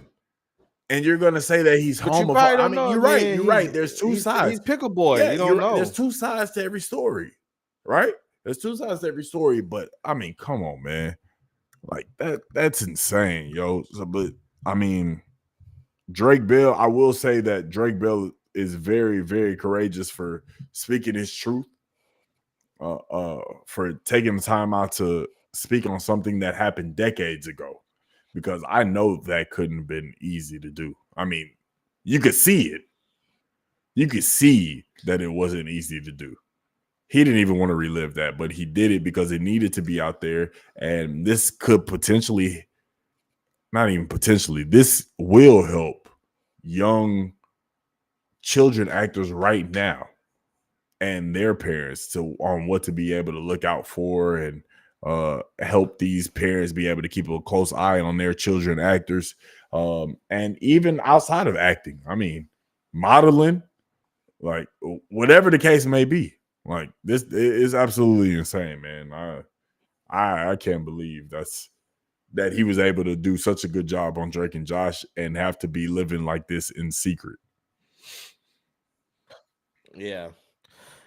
Well, let's just keep all the Nickelodeon kids lifted up in prayer. Mm-hmm. And that they get the help that they so need, and that this story touches who they want it to touch. 1,000%. 1,000%. But Brian Peck need to stop touching. Brian Peck should still be in jail. 1,000%. And Dan Snyder should be in jail somewhere for knowing all of this, which is crazy. I'm sorry, I don't want to keep. It's crazy that Dan Snyder was the only person. It's crazy and it's not, but Dan Snyder was the only person to support Drake in this situation. Well, he's the only one that knew. True. Oh, okay. God damn it, bro. Yeah, this is insane. No, you're good. He's the only one that knew. Only one that knew what was going on, right?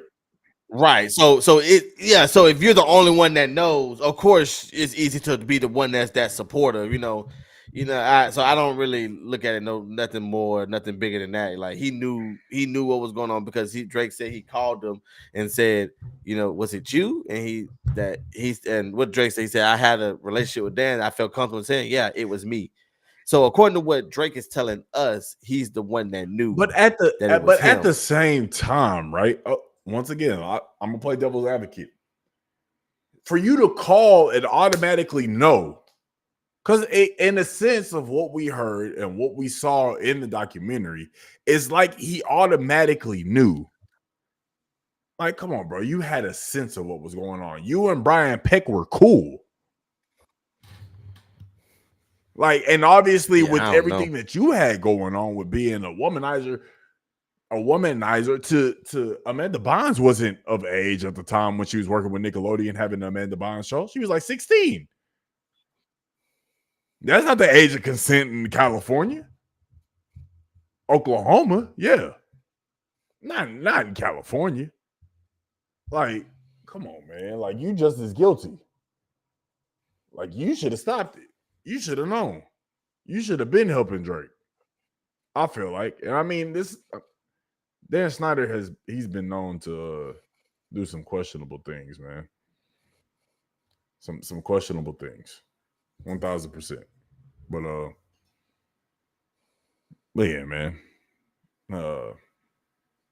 Prayers go out to Drake Bell and his family, and all of the other actors that had to deal with Dan Snyder, Brian Peck, and anybody else that was doing wrong things that they shouldn't have been doing, messing with underage kids. Like 40 years old, messing with a 15-year-old is insane. A 15-year-old boy at that, like, that's insane, man. No, that definitely is, and let's just keep them all lifted up in prayer. 1,000%, man. One quick thing before we go ahead and end this, I just want to go ahead and throw this little tidbit out there. Has nothing to do with what we just talked about, but it was in the news, and I feel like we should talk about it. Vince Young got his ass knocked out. So that's two things he's been. Yeah, I don't really have much to say about this. All I'm gonna say is I really don't have nothing to say about it. He just got knocked out. I don't really. Let me ask you this. Do you feel like it was a sucker punch, or do you feel like it was something that he had coming? Because the video. I don't think it was a sucker punch. I mean, a sucker punch, I feel like somebody would come up behind you. I mean, he ran up on you. Yeah, I don't. Vince Young, and Yeah, I heard about it, but I had to go search it to find it. Like it wasn't like dominating my news feed. When I say the only funny part about it for me is when he hit and he just went straight He down. got Vince slept. Young is a That's a big big man. dude. That's 6'5". Yeah, he's huge. So I to think get hit and then go sink down I was kind of think like, crazy. you But know, he got did you no, we're we're going there in a going little there here in a bit. little bit. I just want to talk about that. I just think that, you know, the Vince Young thing is just a unfortunate situation because it went from him being involved, him not necessarily starting it, but him being in the forefront of pushing people to him trying to protect from somebody to getting slept. So it's like it was like levels to it. Like I Yeah, I mean, mean, like I don't know, man. I just felt like it was crazy that like somebody of his stature got slept by somebody who was 4 or 5 inches less than him. it don't matter when you hit somebody right when You they know what I'm need to be hit saying? at. Yeah, So very, you hit somebody on the button, it don't very matter. true. I mean, It because don't matter how when tall you you get are. hit right where you need to get hit, you get stunned and you don't know what to say or what to do.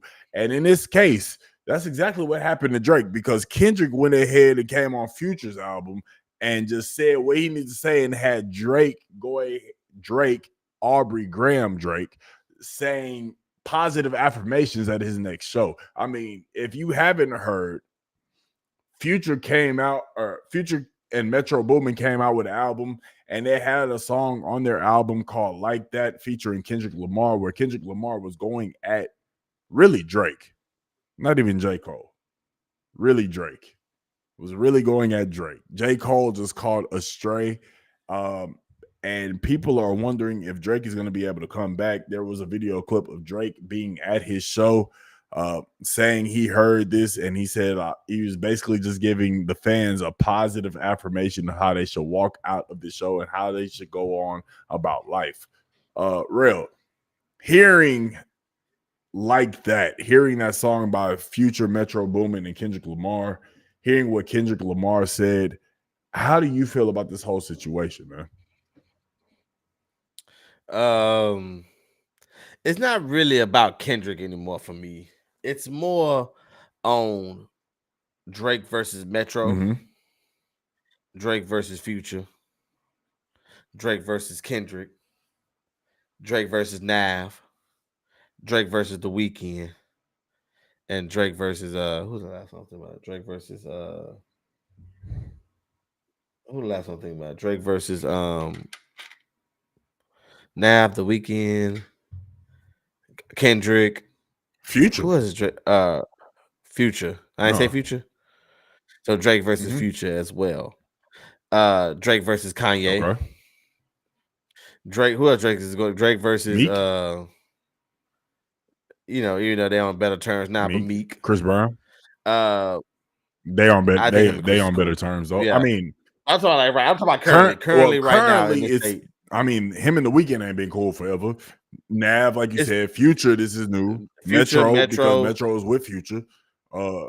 Kendrick, obviously because of what just happened. I mean, yeah. Rick Rick Ross. Ross new because this is quote unquote new. I seen the clip of Rick Ross baby mama talking about. Yeah, she like Jack Drake, and he be talking bad about you and your family. It just to me, Drake is on his Thanos right now, Okay. and to Drake, I will say that Drake maybe don't bump as hard, no Diddy, as he used to. But what I will say though is that Drake really got these boys shook, and it's I don't understand why Kendrick is so upset. I mean, I guess not upset is not the right word. I guess it's a rap competitive. Mm-hmm. Hey, I'm better than you. I'm better than you. But just make yourself an album. I just feel like you don't have to go this route. Just like Control, he went on Control and just snapped on everybody. Like he wants to get a rise out of people. Okay, my And fault. Go ahead. well, he wants to get a rise out of Mm-hmm. people, and that's his way of staying relevant instead of just making good music. I think to see Sam's point. I think is a I'm not. No. I'm not. okay. No, I'm not denying that's not a Right. story. But still, we don't hear about this story until you just come out of C nowhere. Sam, hey, It C ain't like Sam, this. type the backstory to it. Type what you know. Type what you know right now. It's not. It's not. It's not. You still have. It's to me. It's still right. Yeah. Well, that's why I just brought up the control verse. And yeah. Drake can have an issue and whatever. I just Kendrick ain't dropped music in He a long dropped time. Mr. Morale and the Like. Steppers. I mean, he dropped He some dropped. He stuff, dropped. but He you just know what I'm saying. dropped the Like, album not too long ago. yeah, and I don't. You don't really hear about Kendrick Lamar. You know, that's why you look. I don't know. It's to me. I'm kind of like all. I don't really know how to articulate what I'm trying to say, but I guess in short term, like I feel like Drake is the goat right now, and Because he's still in the game, it's right? hard to. Because he's Huh? still in the game, making music, making hits. He's still making. The thing is, he making hits now. For example, it's kind of like Mm-hmm. Beyonce.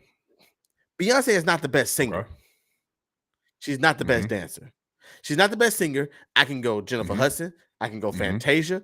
I can go Gladys Knight if I Mm-hmm. want to. She's not the better Mm-hmm. dancer. I can go with Mm-hmm. Sierra. I can go with who else is a great dancer on stage? You could really just go with Tiana Taylor. okay. You could. I can whoever you want to consider a great dancer. It doesn't even Mm-hmm. matter. Beyonce is not the best at singing. She's not the best at dancing, but she's the best at putting it all Mm-hmm. together. And that's where the difference lies in. So it's kind of like Drake. Drake is not the best rapper.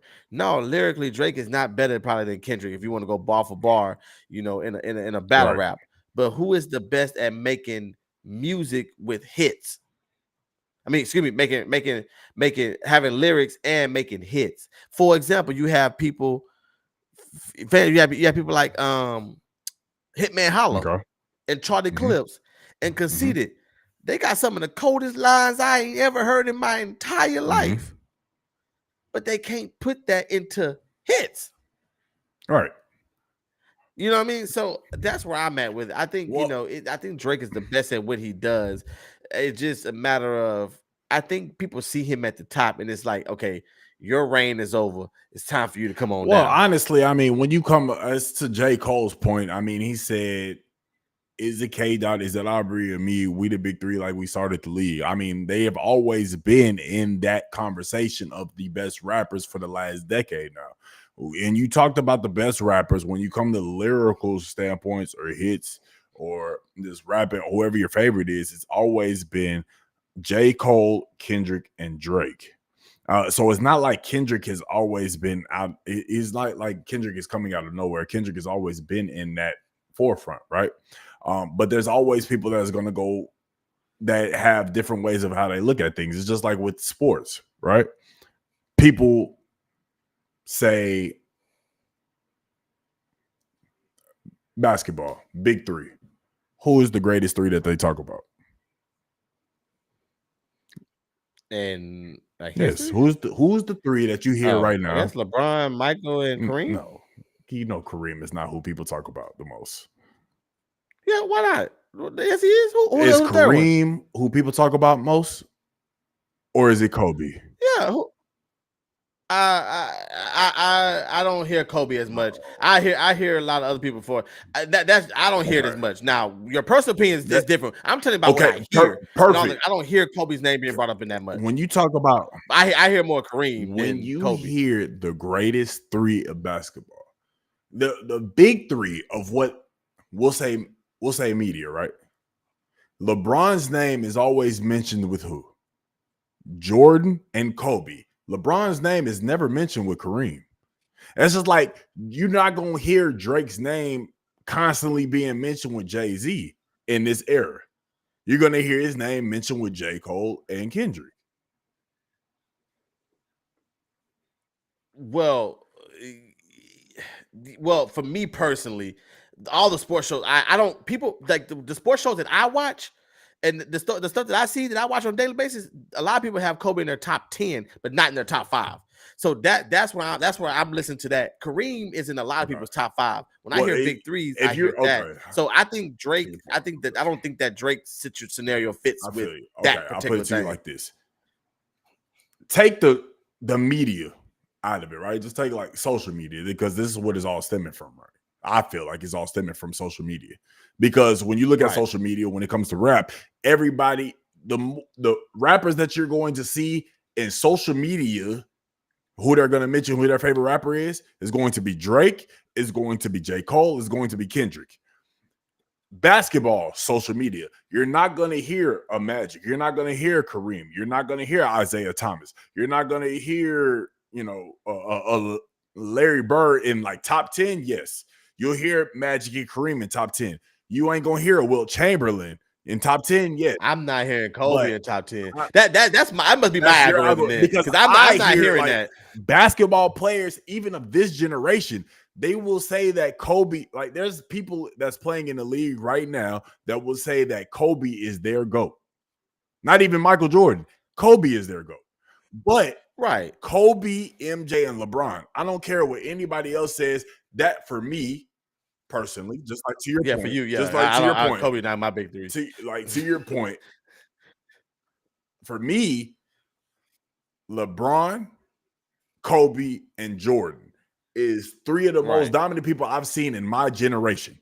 I can't tell you about Kareem. I can't tell you about Magic. I can't tell you about Larry because I never seen it. I barely can tell you about Isaiah Thomas. Barely. I just know Isaiah Thomas has that reign because Michael Jordan didn't want him in the Olympic team. That's the only thing I can say. But I compare it to that same thing. That's how I feel when it comes to, that's why Kendrick is in it, because Kendrick feels like he's great. Kendrick feels like he's done what he's needed to do. He feels like he's bar for bar the greatest. That's why it's not even so much a anger thing. It's just saying like, hey, yo, it's just a I'm not gonna say friendly competitive thing. It's just Kendrick's competitive nature. God damn it, this Elgato shit is pissing me off, bro. But I think it's just Kendrick's competitive nature of saying that, like, hey, yo, I'm one of the best. Oh no, excuse me. I am the best. So that's why he said, motherfuck the big three is just big me. I think it's just his competitive nature saying, I am that guy. But what are you competing over? That's the thing. Like I think C Sam said, you want to go bar for bar. I can't really put, because the thing about Drake, Cole, and Kendrick is they're in the same generation. So that's where I think the LeBron comparison could be a little awkward. LeBron, that's a historic comparison, more rather than a generational comparison. So as far as the generational comparison, I think that you have your big three. You have Cole, you have who's them. been relevant for longer? I, Drake has. If you're going off of well, I generations, think Drake, a lot more people will know a lot more Drake stuff than J. Cole and Kendrick. You would have to find like actual quote unquote, for lack of better terms, historians that would know J. Cole shit, Kendrick shit. But as far as radio shit, Drake is gonna be the one that's more well known. Same as like LeBron and Kobe played in the same generation. But if you look at historians, like in our age group, people gonna know that MJ was really that guy. And this is me being devil's advocate. Right, but I still think it's two different things. I still think MJ is more. I think it's that particular is more it's not necessarily generational. Because yeah, you're right. But like LeBron is generational even right now. But the thing is, like I compare LeBron like Drake. They've been dominating the game for so long that they've went across several generations. But this is still, they're in this generation. I'm gonna compare Drake. I'm not gonna compare Drake to Jay-Z and well, Kanye a little bit, but I'm not going to the Jay-Z's and the DMX's and all those people of the 99s and early 2000s. I'm going to compare that. He's in the group that we're talking about right now. But my thing is, when you're talking about competitiveness, how do you compete? What do you want him to do? It goes back to my point. Drake is not the best bar for bar. So what if Drake gets on a track and spits something that he makes a diss track? So is it you're determined who's better by who has the best diss track? When Tupac and when Tupac and Ice Cube made No Vaseline, well, Tupac made his diss track, and Ice Cube made his No Vaseline. Whatever the diss track was, the Ether by Nas, that wasn't because of competition. That's because they didn't like each other. Gosh. They didn't. It went back out. You're good. They didn't like it. You're good. You're good. They didn't like each other. So with them not liking each other, that's what drove them to make diss tracks. I'm not going to make a diss track for you because to feed into your competitive nature. Right. You know what I'm saying? Like that's what I look at, because it's not going to be a comparison, because what is a diss track? Who gonna tell the most about each other's business? True. You know what I'm saying? Like people are like, oh, Pusha T won. Why they Pusha T won? Because he exposed that Drake had a son. Right. But can I say that Drake, like Meek Mill had a good diss track, but Drake's was nominated for a Grammy. Drake's diss track is a song that's being played in the clubs for years to come. I'm not gonna lie to you. I couldn't even tell you Meek Mill's diss track, bro.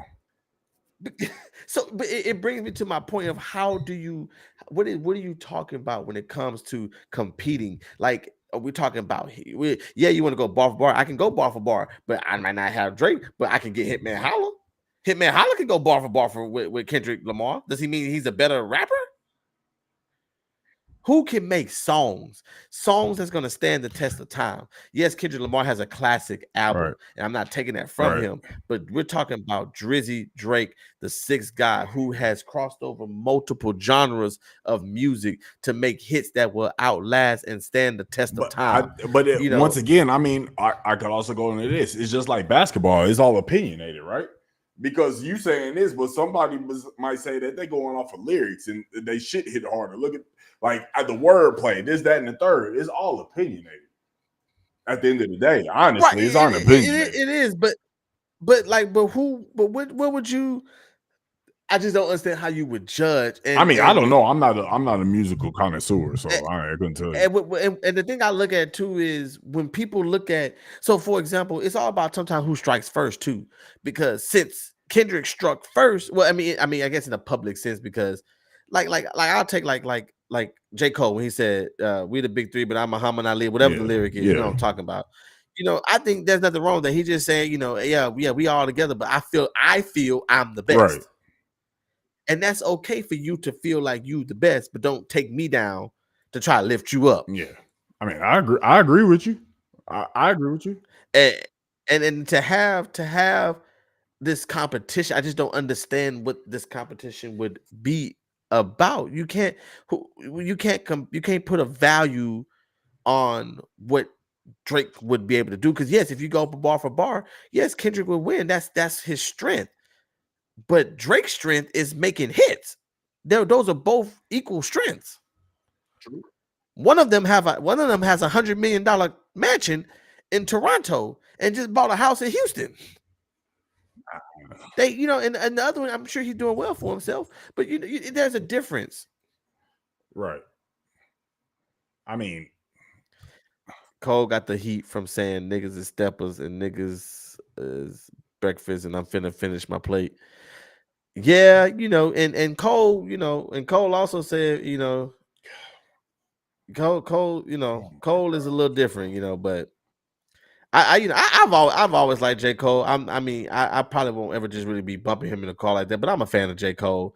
But I think Kendrick is a phenomenal talent and phenomenal artist. I just Drake versus the industry thing is just kind of getting a little. Is they really teaming up, man? It's gonna be interesting to see how all this plays out, because I don't know what him and Future tripping about. I've been seeing pictures on Facebook about this is the model that they tripping off of. I know they ain't tripping out over no girl. I just can't believe that. I can't believe that either, but I just can't believe they tripping over. Then they talk about he tripping because he made an album with 21 Savage. I'm like, what's the wrong with making another collab album? Does Drake and 21 have beef? Like, no, Drake. Not Drake. Future and 21 have beef. Right. That was, I didn't think about that point, but that could be something good. But But yeah, I don't know hate this. what. I hate all. I just want to side note. I It's all hate right. We're almost everything done about here. this shit right now. It's all right. It's gonna get fixed. We good. We've been on for a long time. The camera probably tired. But that's my. I'll let you close out on this Nah, subject. man. And then we go. I think it's once again just like everything is all opinionated, man. Everybody's got got their description of who to go. Everybody got their description of who they rock with, who is the best to ever do it. I just think, honestly, it's Kendrick was bored. Kendrick made his album. Kendrick chilled, and then Kendrick. There's we don't know what's going on behind closed doors. Kendrick probably just wanted to do some shit to spice up the rap game. He probably just wanted to do some shit to get like, hey, Drake, really rap. We missing that shit. It could be. I mean, because when we heard Drake really rap, the last time we heard Drake really rap was when he went at Meek Mill. So, I don't know, but there could be some real beef. Obviously, C-Sam is our music historian here, along with Jay Horn, but Jay Horn is missing. I don't know. Not to mention Cole is aligned with Drake right now, so it's just like future beef with Drake because the 21 Savage project. No, basically they were supposed to make another project, but Drake chose to do Her Loss instead. So Future and Metro felt played because of it. So what? It is what it is. So I mean, it's like BMF. Anybody watching BMF right now, this is a whole storyline because the girl, he walked up to the girl and said, "Hey, I want to make a deal with you." Then he came back and was like, "Nah, I'm cool. We good. I don't want to make the deal with you no more." Like it's okay. Right. Like, don't you okay? Once y'all start working on What a Time to Be Alive 2 after he done with this project. Like, why can't these niggas acting like that's why Big Glow and Lotto and Sexy Red and them dominating the industry because these niggas out here just wanna play with each other balls and stuff, man. Oh my gosh. They want to play with each other balls and stuff, man. Get emotional over women and doing albums with other people and get into their feelings and wanna. But he did a song with him. Why he do a song with me? And nah, man, that shit's insane, bro. That shit's insane. It's crazy. It's crazy that's what it's come down to, and that's what it really is. I mean, it has to be. It has to be something that we don't know. It could be the principle of things. I mean. For a lot of people, the principle of things means a lot. But I mean, I think it's kind of whack that y'all. That's if that's what it is. That's kind of whack. When you got a relationship with somebody, bro, you got sometimes you just I understand principle, but you got a relationship with somebody. Okay, like, if you supposed to do an album and now he want to do on 21, okay, let him do the album on 21. Like, I'll be like, go do that little cute little album, and then we'll team up and it'll go crazy. All you doing is putting more time in between the last project that y'all dropped, and then when y'all drop again, now you just building hype because now everybody gonna be ready for that What a Time to Be Alive. Like if they wouldn't have said none of that and dropped What a Time to Be Alive 2 this year, it would do numbers. And they'll still fuck around. Man, I'm telling you why Big Glow, Sexy Red, and all them taking over, man. These niggas out here acting a little funny, bro. Fuck around and drop it. But it's like the college women's college basketball. You don't know nobody in the men's basketball because the women just dominate the game. Same thing in the hip hop. Right. Man. It's sensitive, but it's weird, man. I don't know, but all I know is that it made for a good album. Future and Metro Boomin got some shit going. That song was hard. Kendrick's verse was hard, and I can't wait to see what. I know J. Cole is in the studio cooking something up. I feel bad for Big Sean because he came out with a whole new song and nobody really cared about it. I still ain't heard it. I need to go back and listen to it. But I like Big Sean. It's not even bad. I like the song.